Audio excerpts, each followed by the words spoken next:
Here we go. And yeah, let's get started. Thank you so much for coming today. It's Sunday morning, so that's some real dedication for you guys to get up and join a webinar in the morning. I know that it's always something that I'll decide is a good idea, but when I wake up on Sunday morning, I kind of decide against it and just stay in bed. But great to see you all here.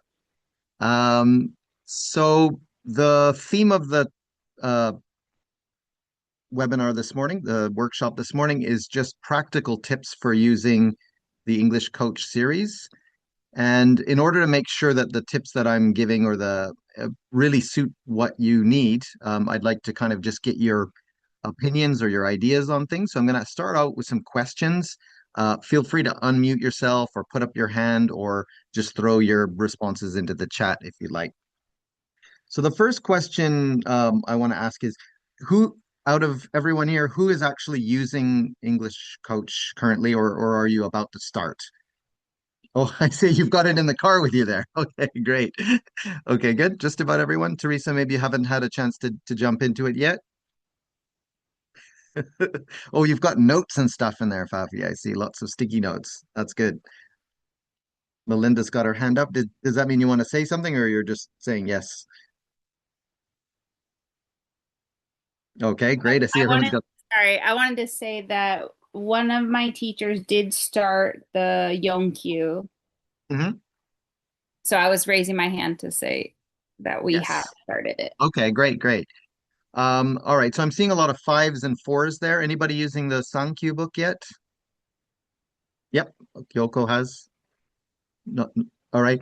And are you using Yoko, are you using Sankyu with elementary school students or junior high school students? So it's actually to my daughter who is a Oh, fourth grader.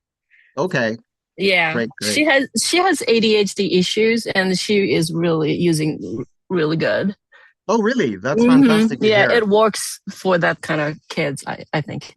Right. Yep. Fourth grade, that's pretty impressive. The Sankyu book really gets quite deep into grammar early on. And I've also been teaching it with some kids around that age, grade four, grade five. And it takes them a minute to kind of understand, what a subject or an object or have you done the section on tag questions with her yet? Not yet. We just Okay. started, so. Auxiliary verbs took a little while for my fourth graders to get, but yeah, cool, very cool. Okay, so a bit of a range. So I'll try to jump all over there. And then, so the most important question here, again, if you guys can put up your hand or throw it into the uh, chat, that would be helpful. Oh, hello, Kay. Nice to see you. I'm surprised to see you there. Um, yeah, if you can throw some comments into the chat. Again, this will just sort of help me to cater what I'm going to talk about. First of all, let's start with what is working well for you with the books? What have you found smooth and easy to do, and you don't really need any help with it?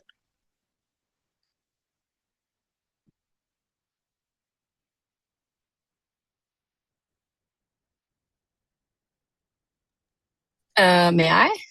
Yes, please do. Yes. So, I was not an English teacher. So I started with the English pronunciation teacher for the kids, and I've been voice teacher for entire of my life. So like it's really hard to I didn't want to say, I never want to say, oh, I can teach English, because I'm not really good you know like English myself. So I had no idea how to start with. Mhm. And then so was using English Coach and the um what is it, teaching guides, like it gave me how to start, and like I can actually follow the direction. And of course like uh, I need to study more to teach, to be able to teach those kind of things. But still, like I don't know, like for the people who just started teaching English, I think this is a good start, good to start, with using this book, because we could know, how to start, how to, what to prepare, whatever those kind of things, so. Okay, so a Mhm. relatively easy start for you, even despite not having taught this type of course before. Yeah, I think, like after, people graduated from their school, like, the first, wall that they have is, they had no knowledges, to teach, they Mm, know mm. how to study, but they don't know how to teach. So I think Right. this is a, great, material for the beginner teacher, Really? Okay, that's Yeah. the first time I've heard that about materials that I've created, and I'm Hmm. delighted because that was the intention, that it would be kind of easy. It wouldn't be scary or intimidating to use. So Yeah, yeah, yeah, yeah. that's great. Yeah, I think in some ways, because the course is developed around coaching, it doesn't require so much. A lot of the teaching is the students teaching themselves.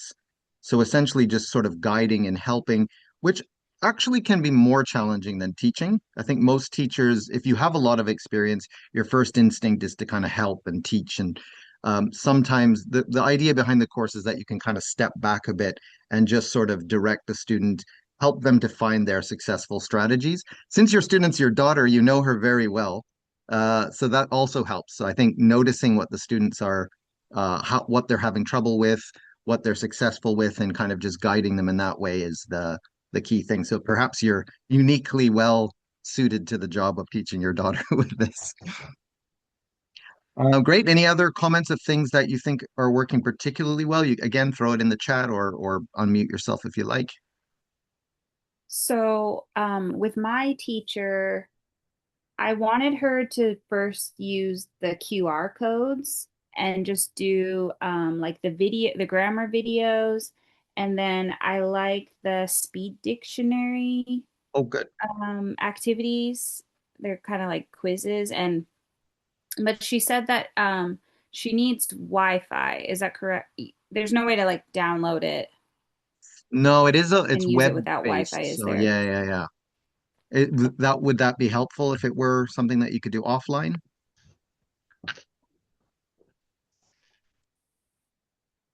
We lost you. Okay, good. Yeah, that Uh, would be really nice if we could use offline. Yes, really. Oh, I see. Yeah. Okay, I'll take a note of that.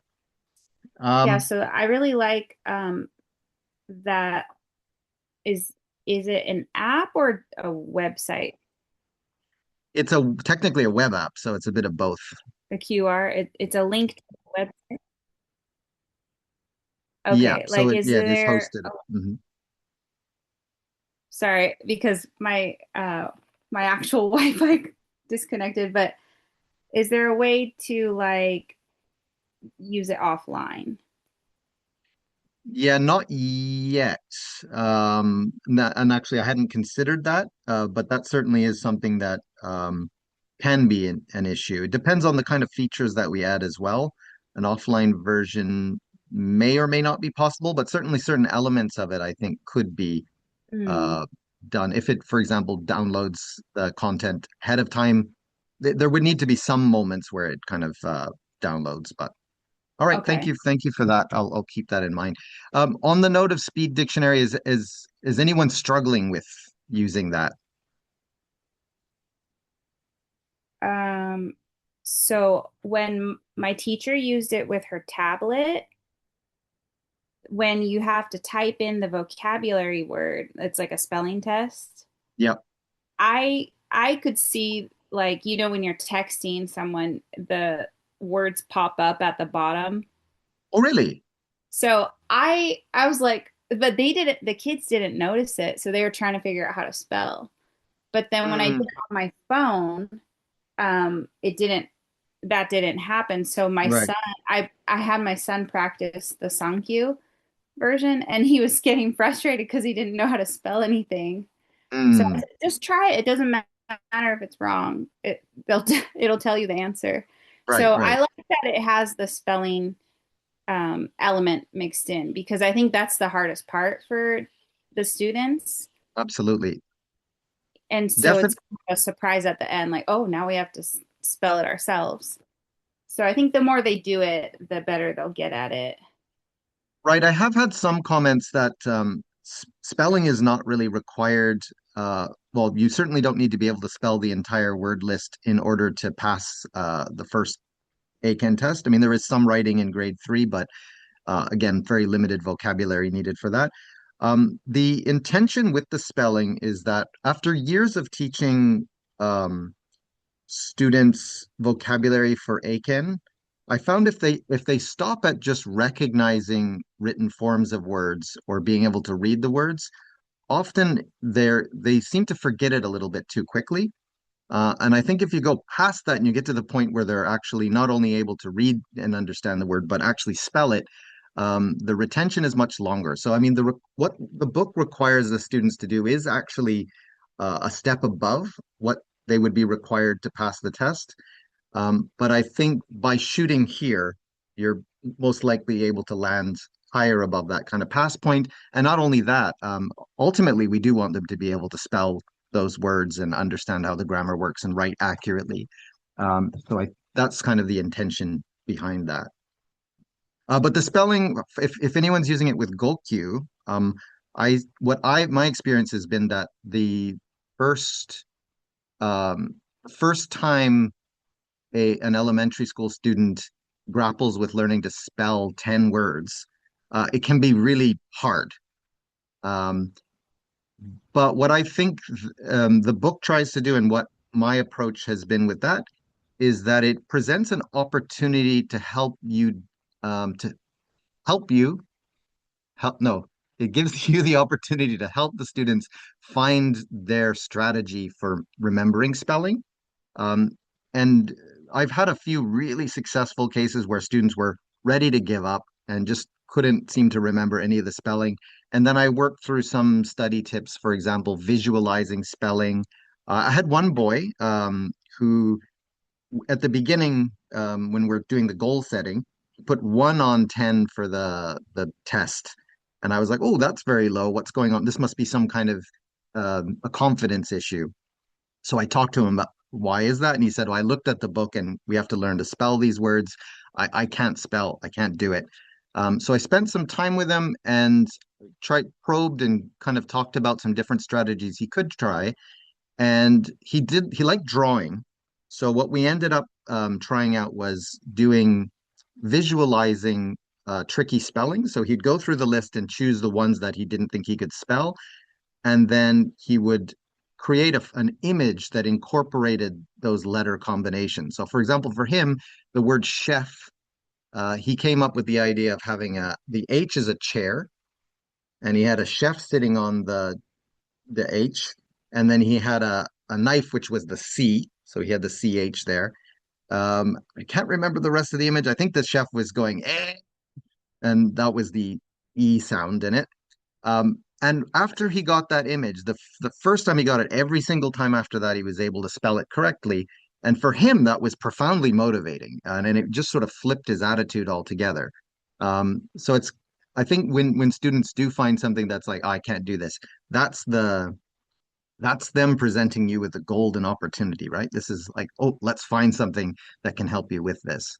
Um, how has it been with all of you with teaching the spelling? Has it been a challenge or is it pretty smooth? Do you have any good strategies for teaching spelling? So in the class that started the Yonkyu, one of the boys was a junior high student, and his spelling improved after he started junior high. So I think it's the repetition. They probably do it a lot at school. Yes. So So, and when they start junior high school, they do have regular spelling tests, right? that's what I think. So Yeah. I think if there's a way we could have that in elementary school, not, oh, once Prepares you get them to for it. junior Yeah. high, then you'll learn how to Mhm. spell. You Right, know, right. they're, they're starting early elementary school age, so we don't want to waste 6 years. Absolutely. I mean, obviously having a base in phonics Mhm. helps massively, but there's still words that don't sort of fit into that pattern, or there are multiple ways to spell them. So there is, on top of the phonics, there is a an element of memorization that will help the kids to be able to spell well. Typically at our school, we have a like an international preschool in Agakudo. They do a lot of phonics, and then we just go into reading, and the kids are very confident writers. But boy, it is quite amusing to see the way they string together words or spellings sometimes. House is like HAWUSE or something like that. All kinds of creative spellings. But so I do think, yeah, it helps to get them to memorize those words too, on top of that. Repetition is interesting. What I've noticed with most of the time when I have a coaching conversation with a student who struggles to spell, their first strategy they come up with is to write the word over and over again. Is this something you've encountered? Seems pretty common in Japan, right? That seems to be the way to memorize things is to repeat it. Now, repetition is one of the factors that will lead to retention, according to research, but it is a relatively weak one. The things that lead to better retention are the depth of processing, how much thought goes into it, and um, also recall. So if it's repetition that includes an element of recall, if they're just writing it over and over, then they're just copying. There's no recall happening, and there's not a lot of cognitive processing happening. If they're able to like copy it a couple times, turn it over, wait 2 minutes, and then try again, that's going to lead to a much better memory retention of the spelling. Um, or in the situation where I was describing the child who is remembering the spelling of chef, if they're able to play with it or mentally do make some kind of effort related to that spelling, that's also going to lead to better retention. That being said, if you have, in my experience, if I have a student in my class who is doing the repeatedly writing and they're successful and that works for them, great. I'm not going to suggest any other ways. It's all about finding the way that works for them. But I'd say more than half of the students probably just writing it over and over again, not going to lead to a long-term retention of the spelling.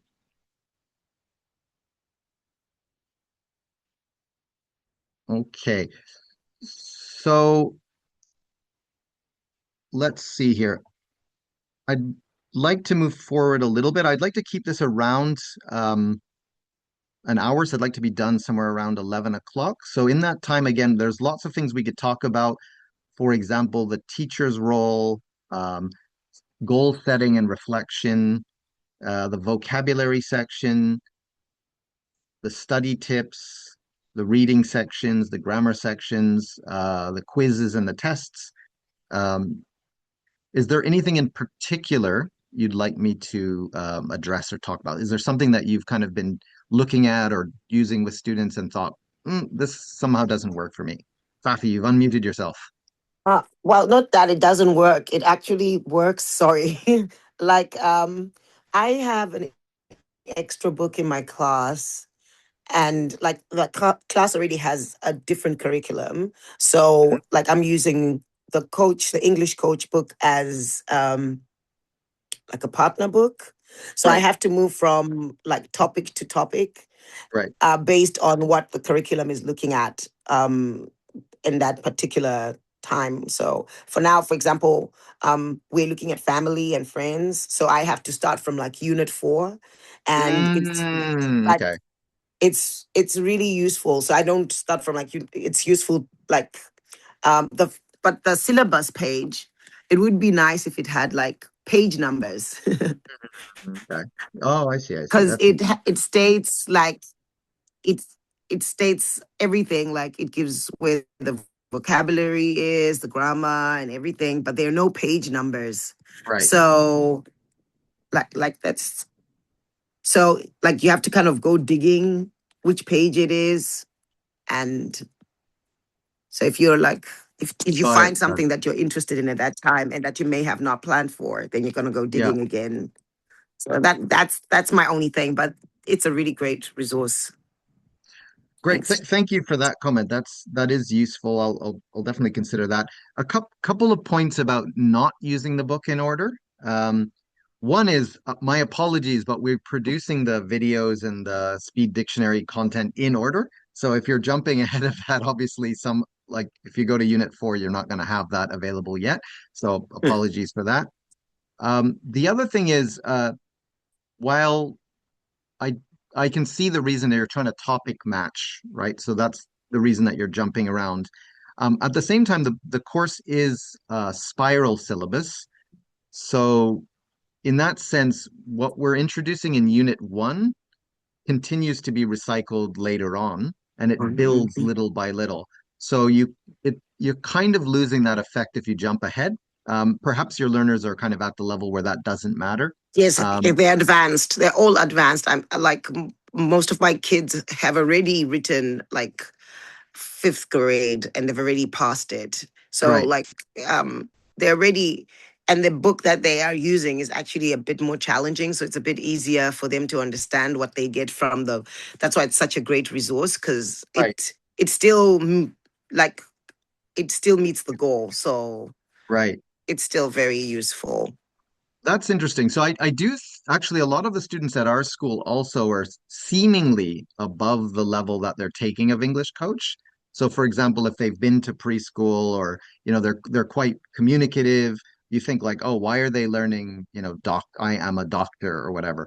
But because it's a lot simpler, it allows them to really focus on that accuracy, which is something that's missing, right? So, in a sense, giving them something that's in this challenge range, and then giving them something like this, where we're really focusing on the details, for me has also been successful. So that is useful. But okay, I see. So the jumping around is actually working for you Yes. in that sense, right? Yes. Okay, great. Great. Yeah. Anyone else have something in particular that they, need a bit of help with, or some ideas for?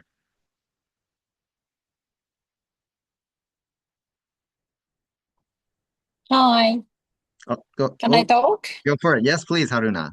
So I really like this page, which is focused on pronouns.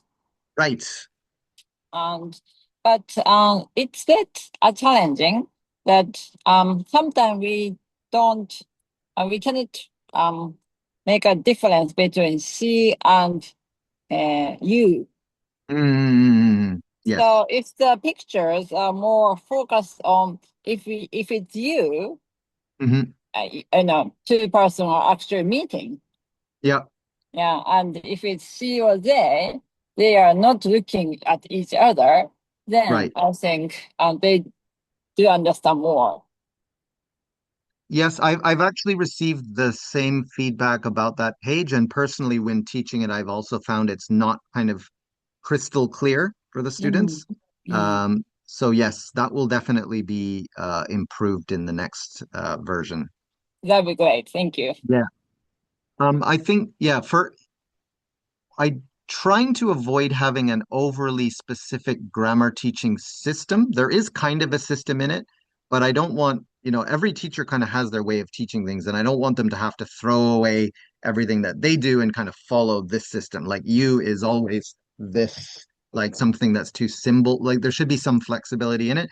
That being said, yeah, some of the boy and girl characters, you can't really tell which it is. And sometimes, yeah, the they and the we and stuff can be a little bit unclear.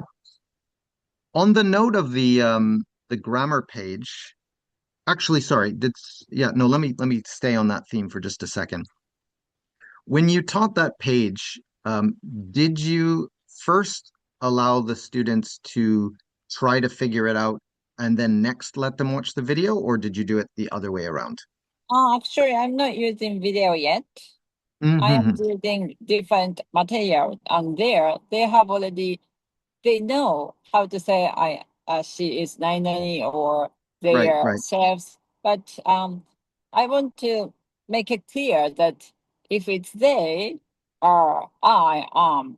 So we have different material called BB card, and Oh, you also there, mentioned that. yeah, there they have already practiced. Right, Then right. focus on writing, I mean reading. Excellent. So I think this works very well. I think that's excellent. I completely agree that if you're giving them lots of exposure at different kind of level ranges and then using this to kind of let them go, oh, I know. Yeah, that's exactly the intention. So I would recommend trying out those grammar videos. I think it's one of the kind of, for me, one of the best parts of the course. And the way they're intended to be used is that the students will first have an activity for trying to figure out the grammar. So for example, that pronouns one, they go through it and try to fill it out. And as a teacher, at this point, um, we don't correct them or we don't tell them what answer is right or wrong. We just leave it. Um, so that pronouns one sounds like it's pretty easy for like generally speaking, pretty easy for your students. So they might not uh, come across something that they don't know. But the best situation is if they come across a grammar point, for example, in the there is, there are, in Yonkyu, there's questions that make them think about count and non-count nouns. And for a lot of particularly elementary school students, this is a very new and confusing concept, right? But they go through the discovery exercise by themselves and they go like, I don't know. This I think is this. Oh, I don't know that. But what it does is it forces them to become aware of a gap in their knowledge. Oh, there's something I don't know. How is this? It kind of creates a puzzle for them. After they've done that, again, teachers still not doing anything, let them watch the video. And when they're watching the video, this now creates a question in their mind that they're looking to solve, right? So they're listening. If you just put on the video, they're like, hmm. But if you've kind of given them that, like, oh, I don't know this first, their kind of way of watching is different. And then I've actually very specifically experienced kids going, like in the middle of the video, which is, music to my ears. Um, After they finish the video, uh, this is a really great practical tip. After they finish the video, ask the students, what do they want to do next? Do you want to watch the video again? Do you want to go back to the discovery activity? Do you want to move on? Leave it up to them. Give them choices. I found almost 50% of the time the kids want to rewatch the video, which I think is, if they think that's what they need, then that's great, and they're going to be focused while doing it. So once they've gotten through that, they'll go back to that discovery activity, and hopefully at this point they'll go like, this is not that, this is this, and they'll kind of come to that realization. From I have that a point, question. yes, please. So discovery, did you say discovery quiz? Discovery activity. Activity is this part, like Right. So grammar? in the book, most of the grammar pages should have a symbol or something that says figure it out. Yeah. Yeah. So that's intended to be a discovery I exercise. see. Yeah. So do you think it's better to watch video first, then let them ask what to do? So that depends on your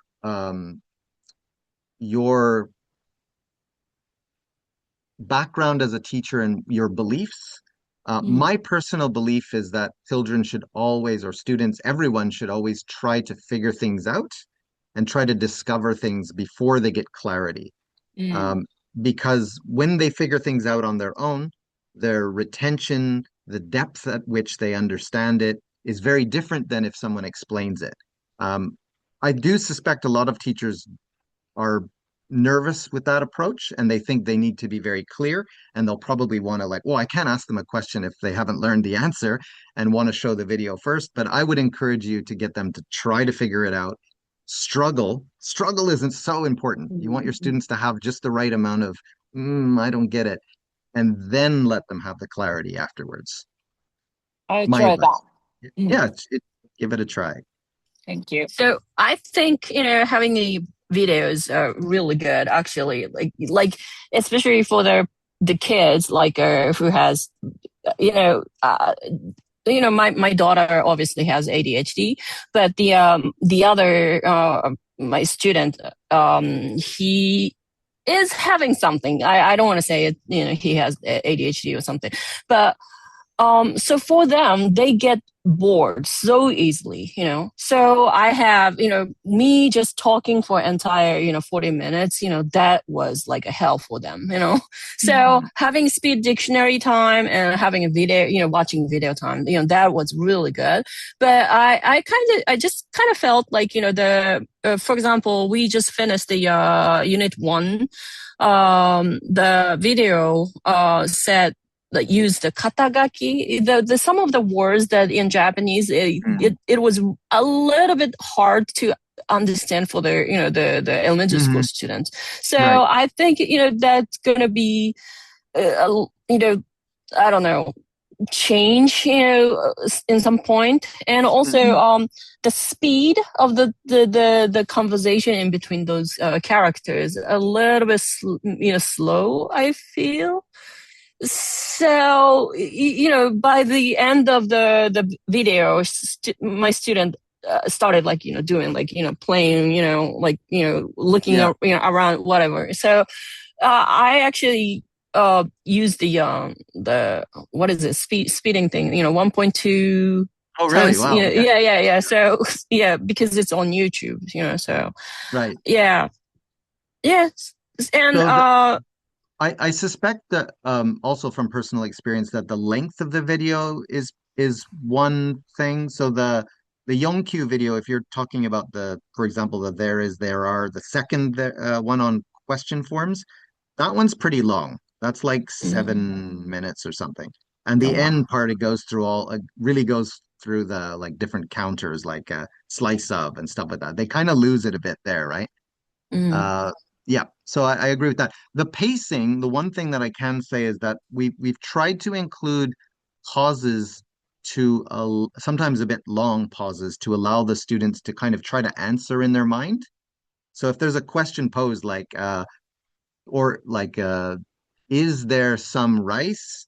And then we underline it, and then the viewer is going to kind of go, oh, I think that's wrong. What is it?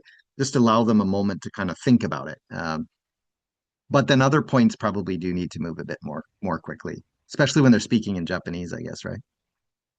Yeah, and they it has no background music, right? Hmm. It was too quiet for them. I don't know. Like they need that da da Hmm. da like that a little bit, to make them like feel it's kind of, I don't know, fun. Okay. Okay. Yeah. Interesting. Mm. Thank you. Great. Teresa, I think you were going to say something a while ago. I saw a hand go up.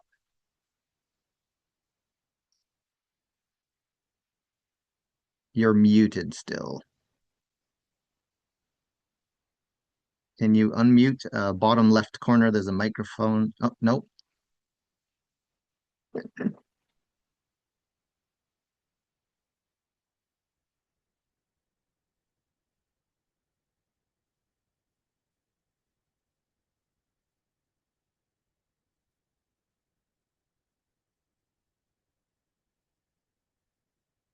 Unmuted. Okay. Okay. Okay. Oh, you got it. There you go. No, I was clicking the icon. I was Ah, clicking the wrong thing. Good morning, everyone. morning. I did ask, I kind of forgot my question, but I wanted to know, I put my question in the chat. Oh, I would you wanted like to me to read know, that for you? yeah. Okay. So Teresa's question was, I want to know how many of you used Aiken for the full hour or just 30 minutes? How many kids do you have in a class? Uh, are your students, do they go at their own speed or the class speed? Very good questions. Yeah, I think she's asking everyone.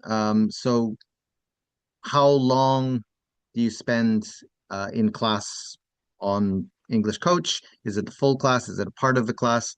Um, and is it paced all together, or are you letting the students kind of go at their own speed? Maybe just throw that's a quick kind of answer. So just chuck that into the chat there, maybe. Oh, Melinda said we are using it as a warm-up after checking homework, maybe 20 minutes total.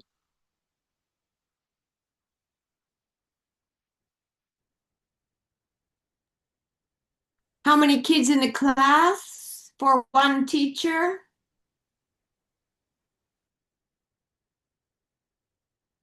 Four, she said. Yeah. In my case, I have one class of 5 students and I have one class of 12 students. My class of 12 students, I'm doing all 3 levels, level 5, 4, and 3, all at the same time. And the students totally go their own pace. I'm kind of really testing the limits to see how that works. And it's a 45-minute class. Yuko said almost full hour, 3 kids, teacher's pace on online class, right? Yeah, Yuko, I'm very interested to hear how it's been for you online.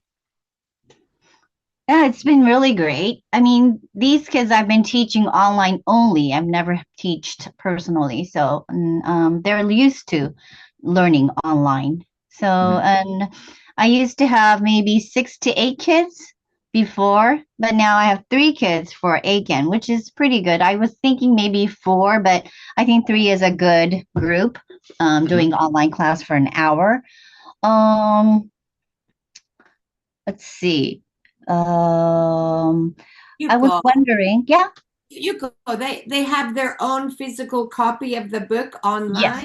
uh-huh, yeah. You're not just putting it up on the screen or I do something. put it up on screen though. Every time I have a lesson, I get a picture of where I'm going to be teaching and I put it up on the screen, but they also have their books right in front of them also.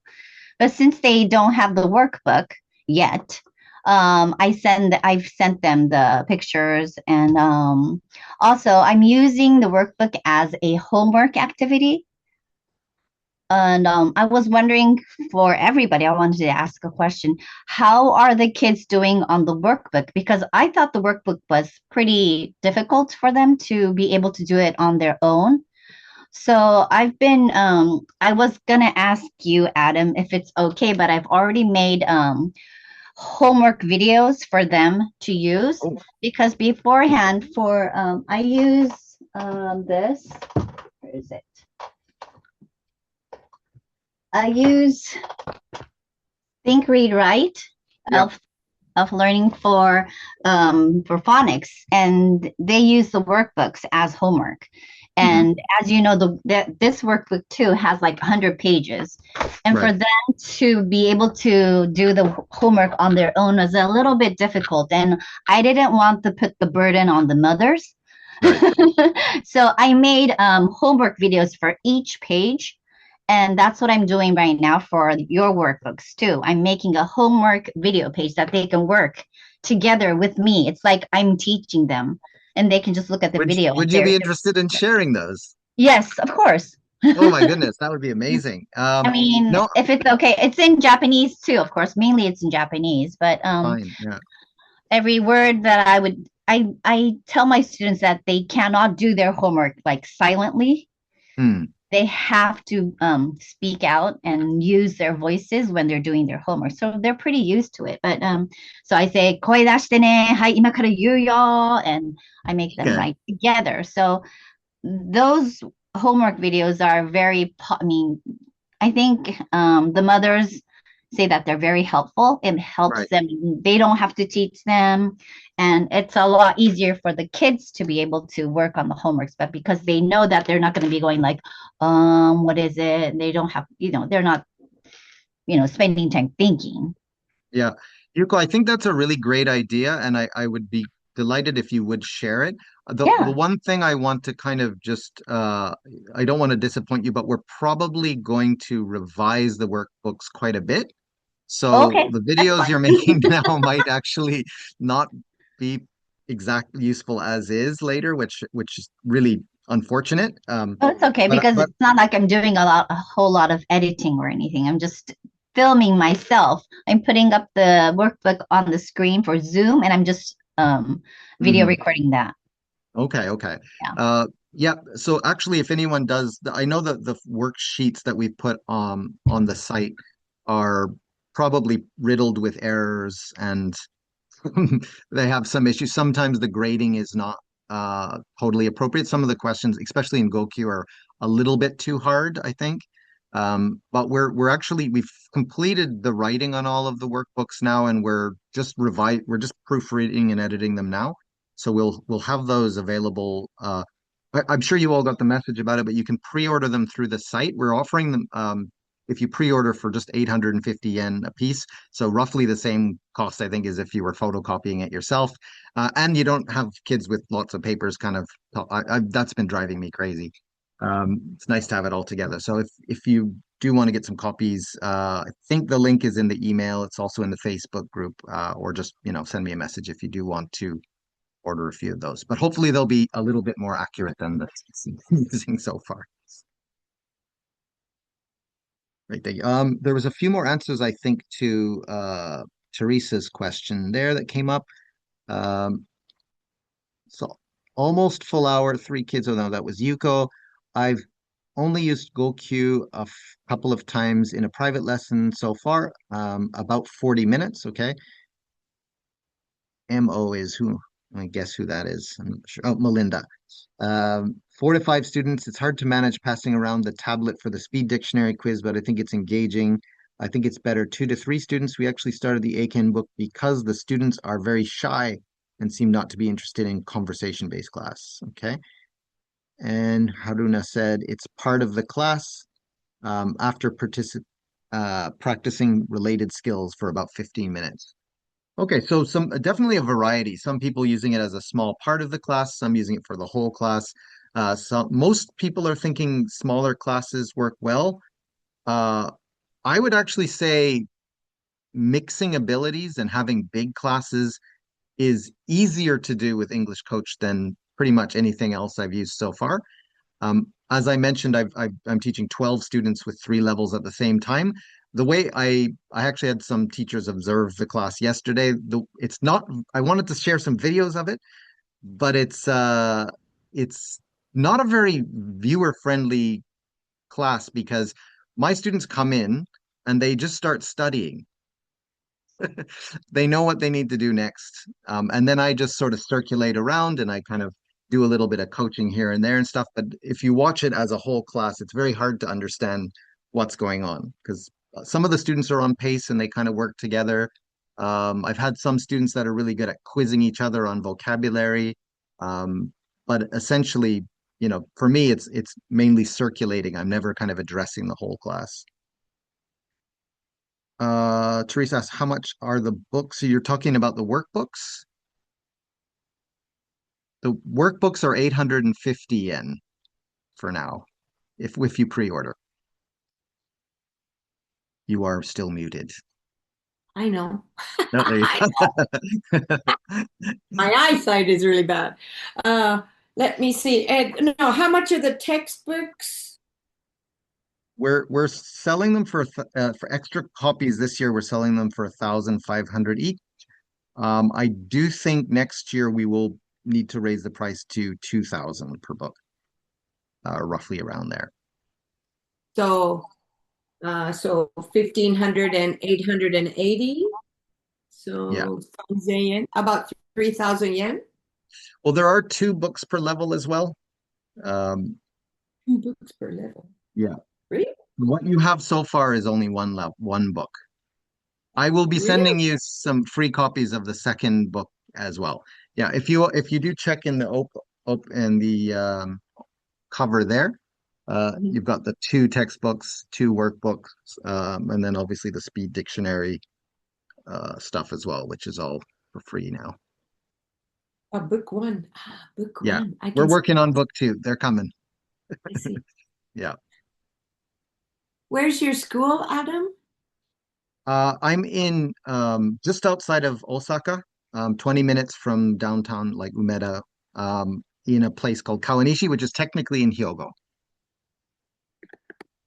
If you'd like to come for a visit, if you're in the neighborhood, let me know. My son lives in Osaka. Oh yeah, great. So you get down this way sometimes. I can come. Wonderful. Can I have another question? Please go ahead. Okay, so I'm actually basically following the lesson plan that you sent me, and sometimes like the what you say was like for example unit one of Gokyu, I try to do follow the you know the pages, but the you said vocabulary 1.4 after the grammar 1.2, which was on the page 11, the page after the vocabulary 1.4. So it makes me kind of confused. So do you have any, are you doing intentionally? And like, if you are doing it intentionally, I just want to know why you switch you're not following the page. Yeah. Right. I think when I was writing that lesson plan, I felt like it was a lot of vocabulary lessons in a row, and I wanted to just include a little bit more variety at the beginning of the course in particular. Mhm. I think the beginning of like the unit one or the first day, the first month of a course is really important in terms of the learner's attitude to coming to the class, right? When they feel like, I love this teacher, I love this class, this is fun, it really sets up the rest of the year as being, even if they do have a lesson that's a bit harder or something like that, they're kind of like, I like this, they feel comfortable there. So I kind of felt like I wanted to throw in some variety earlier on in to introduce that. It is a bit awkward though, right? If you're following the lesson plan and it kind of jumps. So um, yeah, writing lesson plans is something that I find really challenging in that the more information you put in, the less people get out of it. Like every time I write one, I want to say, you can do this, or you could do this, or this might be a good idea. If your students feel that good about this, do it this way. But in the past, when I've written plans like that, I just get too many messages going like, what am I supposed to do? So I kind of just laid it out like that. Oh, goodness. I need to plug in my computer. Oh no, everyone, wait a second.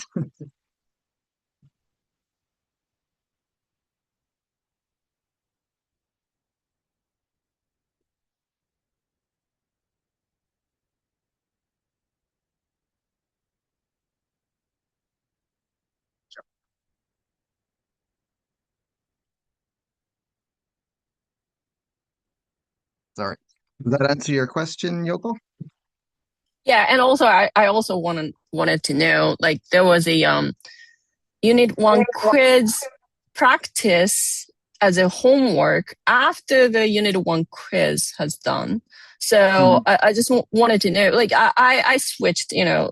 I let him to, use that homework sheet before the unit one quiz. I But think that's a good choice. okay, Yeah, okay. I think that's a good choice. The way, uh, as you mentioned before, so you don't have a long career of teaching, following plans and that sort of thing. Hmm. What I think lesson plans will give you some security and an idea of what you could do next, but it's really important to kind of make your own decisions and like as you just mentioned.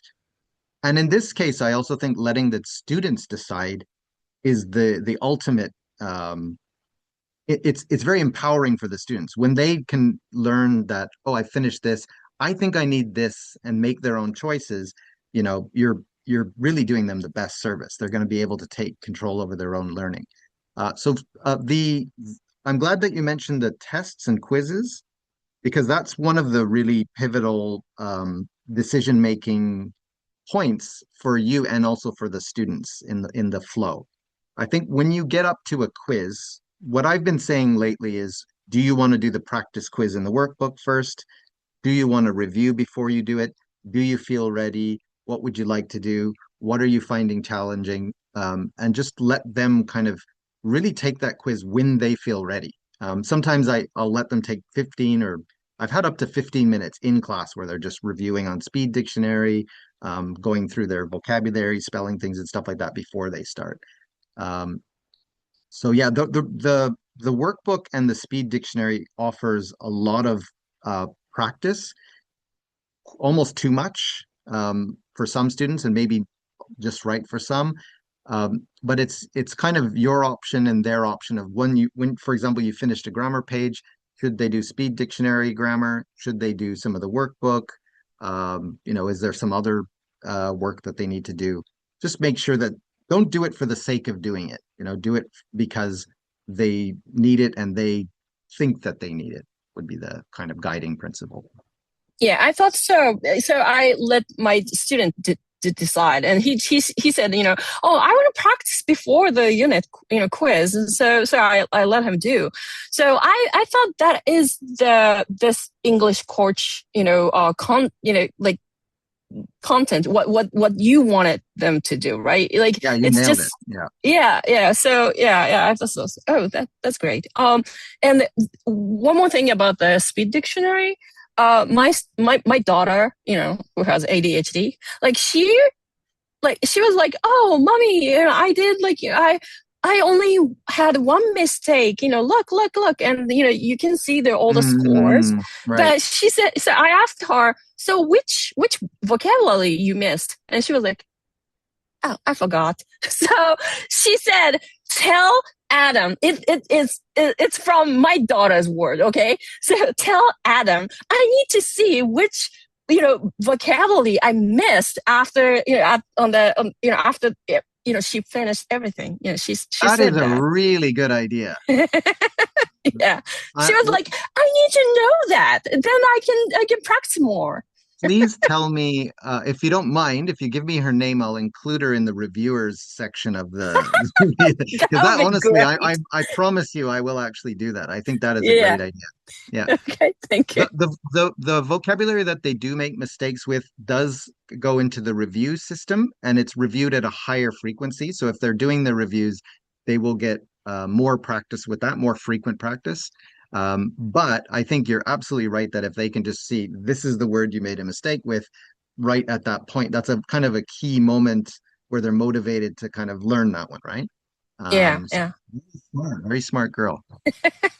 And also, as a teacher, like we have a speed dictionary school or something like that, right? And we only do see how many times that our student used, but I would love to know which vocabulary or which part they missed, whatever, that kind of thing, as a result. Absolutely. Yeah, the analytics are still very basic, but that's all, based on feedback and also other plans that we have. We're going to definitely have a lot more rich analytics moving forward, probably in the next several months. Okay, thank you. Yeah. Great. Okay, we've got about 5 minutes left. We're kind of getting up towards the end there. Are there any other kind of burning questions that you'd like to have answered?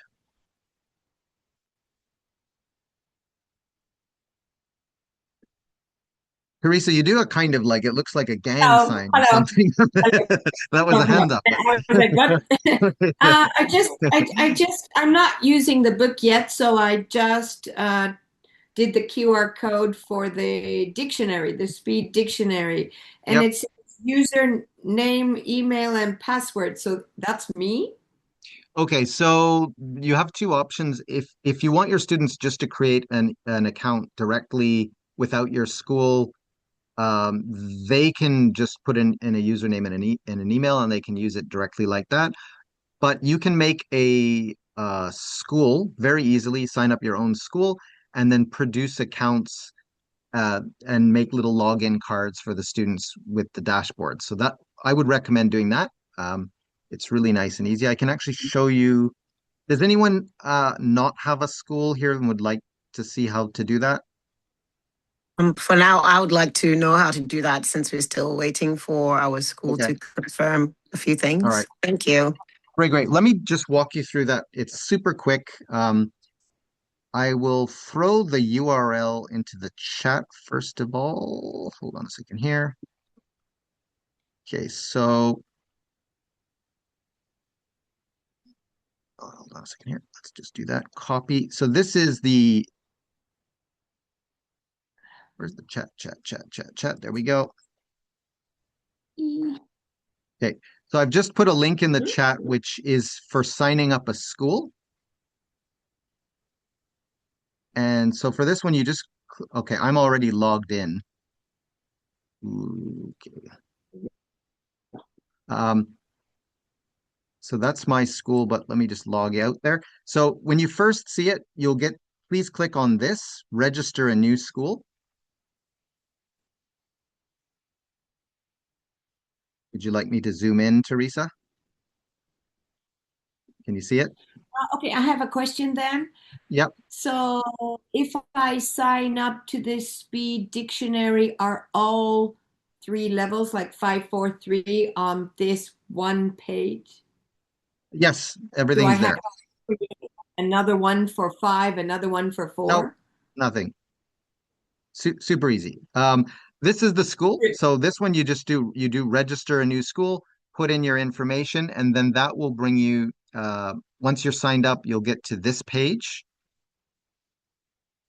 I will also send you a link to the guide because I made a quick little picture guide that explains how to do this. But just click on students, then click on Teresa. I think keep your eye on this. This will be useful. So click on students, then click import. You can't see? All right, I will send you the guide as well. Click on import. Right here it says download CSV template. So download that. And this gives you now that will give you an Excel sheet.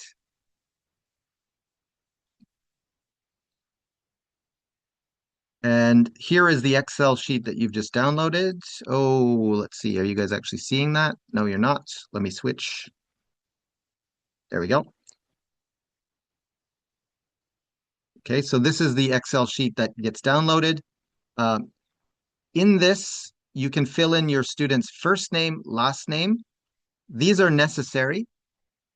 Everything else is optional. If you want to put an ID number, if you want to put an email, if you want to choose their password, you can do that. If you want to put in different tags to organize your students, that's fine. All you need to enter is first name and last name. Then save the file.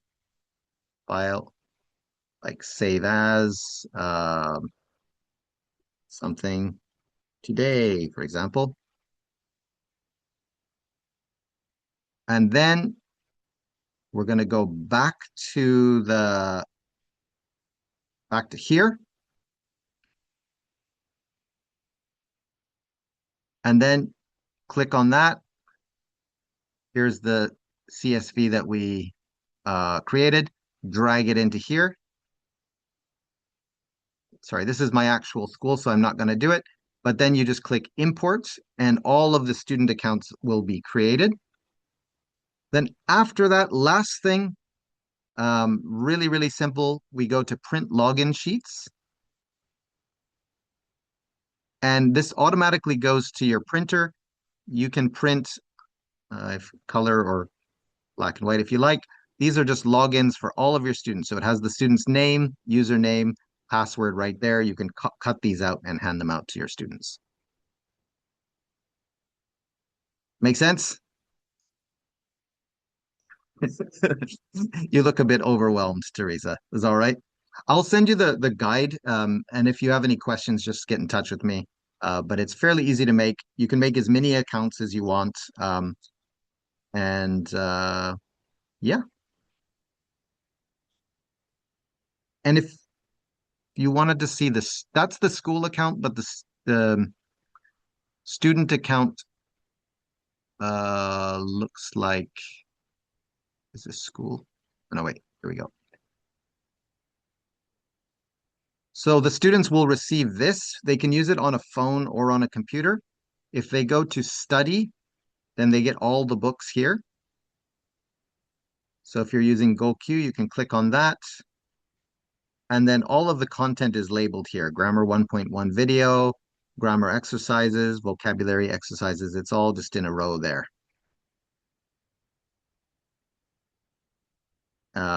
Yeah, it's a relatively simple interface. So for And that part, what email are they using to log in? so they don't need an email. If they sign up by themselves with an email, then they'll need to use that email. If you create an account for them, you can make it with just first name and last name, and the system auto generates a username and password. Okay, and then you just send them that link. The printout cards that I showed you before is probably the most convenient thing. Okay. Uh, again, if you go to students and then print logout, are you seeing this? I think you are. Okay. Yeah, print login sheets. This is the list for you. You can look at everyone's logins, and then that's the printout that you can just Okay. cut those out and give them to them. Okay. So are your students using them at home then? Those. Yeah, we actually, I mean, the only way that I'm able to run a class with 12 students on 3 levels is because we have one device for each student. Okay. So So they they can watch during the grammar class. videos whenever they're ready, they can do the app content, or they can watch the video or whatever. They don't need to be doing it at the same time. They do use it at home as well. A big part of our homework is just complete the reviews. Hmm. Yeah. For that, I mean, I wouldn't say like you have to change it, but I was wondering if I do send that link to the parents and it's all in English, I wonder if they're gonna be like, Ah, no, which, we do need a Japanese translated version. but You're then absolutely right about I that. mean, the point of it is good. I mean, if it's all in English, I feel like it does challenge them to figure it out. Not in the right way. Okay. They don't need a challenge with logging in. No, Okay. yes, definitely putting Japanese translations in the UI. Or like Yeah, option switch to Japanese. yeah, exactly, Okay. exactly. Yeah. Okay. Thank you for this session today. Thank you very much. Yeah, I think we're just about out of time. Thank you so much, guys, for coming. So many great questions, and we kind of jumped all over the place, but I hope that it was useful for you. Again, if I'm always keeping my eye on the Facebook group and email. So if you have any questions or any feedback or specific things, like for example, adding the Japanese to the Speed Dictionary site, or also Yoko's daughter's suggestion of listing the words that they didn't get right in the final score results.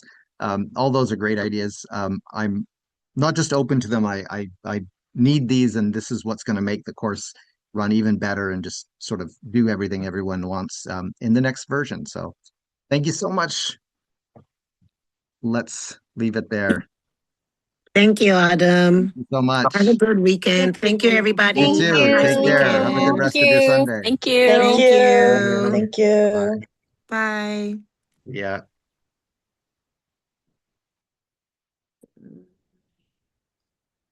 Goodbye. Have a good one. Thanks. Have a good day.